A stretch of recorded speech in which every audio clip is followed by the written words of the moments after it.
Vodafone idea के शेयरों में आज सुबह से ही तेजी देखी जा रही है।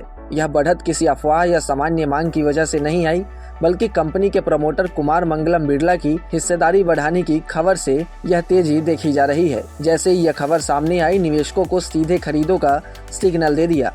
बड़े पैमाने पर खरीदारी ने यह साफ संकेत दे दिया कि प्रमोटर खुद कंपनी के शेयरों में भरोसा बढ़ा रहे हैं, और जब प्रमोटर की ऐसी कार्रवाई सामने आती है तो निवेशक इसे एक तरह की पॉजिटिव सिग्नल मानते हैं, जिससे शेयर में तेजी आ जाती है। लेकिन अब सवाल यह है कि आज तो शेयर में तेजी देखी जा रही है, लेकिन आगे क्या इसमें तेजी जारी रहेगी? क्या ऐसे समय में शेयर खरीदें या फिर जो शेयर खरीदे हैं उसमें मुनाफा वसूली करें? चलिए बताते हैं। आज के ट्रेडिंग सत्र में वोडाफोन आइडिया का शेयर BSE पर खबर लिखे जाने तक 3.87% की तेजी के साथ 11.55% पर कारोबार कर रहा है। दिन के दौरान यह 4.80% तक उछलकर 11.62 पर पहुंच गया था। शुरुआती तेजी के बाद कुछ निवेशकों ने त्वरित मुनाफा लेकर शेयरों को भी बेच दिया, इसलिए भाव थोड़ा नरम भी हुआ, लेकिन कुल मिलाकर बाजार में अभी भी मजबूती नजर आ रही है। दरअसल प्रमोटर की खरीदारी का असर बाजार पर तुरंत दिखता है, क्योंकि इससे यह भरोसा पैदा होता है कि कंपनी के भविष्य को लेकर अंदर से सकारात्मक संकेत हैं।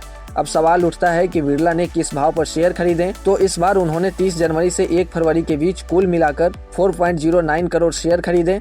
इसमें से 30 जनवरी को 2.21 करोड़ शेयर उन्होंने 10.95 रुपए प्रति शेयर के औसत भाव पर खरीदे, जबकि बाकी 1 फरवरी को 1.88 करोड़ शेयर 11.13 रुपए प्रति शेयर के औसत भाव पर खरीदे।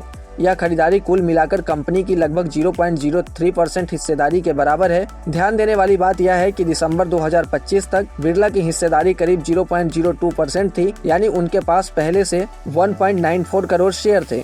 अब इस खरीद के बाद उनकी हिस्सेदारी कंपनी में बढ़ गई है। प्रमोटर्स की कुल हिस्सेदारी की बात करें तो प्रमोटर्स की कुल हिस्सेदारी दिसंबर 2025 के अंत में कंपनी में 25.5% थी। वहीं अगर वोडाफोन आइडिया के तिमाही परिणामों को अगर देखें तो कंपनी ने अपना घाटा कम किया है, जो निवेशकों के लिए अच्छी खबर है। दिसंबर 2025 तिमाही में शुद्ध घाटा 5,524 करोड़ से घटकर 5,286 करोड़ रह गया। इस दौरान कंपनी का रेवेन्यू 1.1% बढ़कर 11,323 करोड़ हो गया। ऑपरेटिंग प्रॉफिट में भी बढ़त देखी गई और इबिटा मार्जिन 41.8% से 42.5% तक सुधरा।